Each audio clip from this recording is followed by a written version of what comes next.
Listening by सूरज। अरे लइका सब रंग में डलबे करी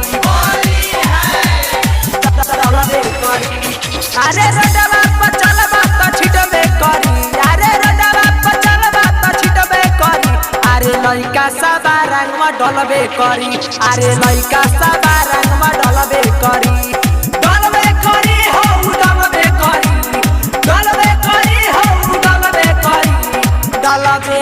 करी अरे साइकिल मोटरसाइकिल से चलबा त छिटबे करी अरे लइका सब रंग में डलबे करी अरे लइका सब रंग में डलबे करी।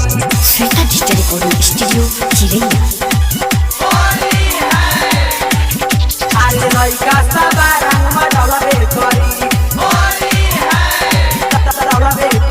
होली के दिन बा घुसा काहे करेला तू हो त लइका में केहू के छिटला तू हो त लइका में केहू के छिटला ठीक है।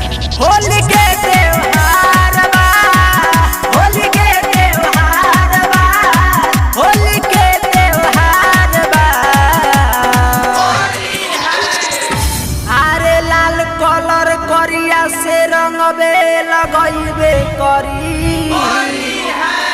अरे लइका सब रंग में डलबे करी अरे लइका सब रंग में डलबे करी। श्वेता डिजिटल रिकॉर्डिंग स्टूडियो चिरैया। अरे लइका सब रंग में डलबे करी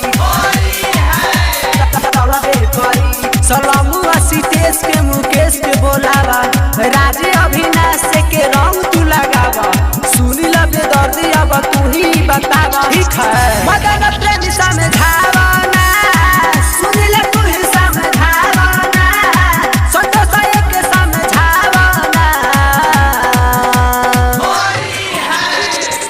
अरे मौआ ही के होली हाथ खेलबे करी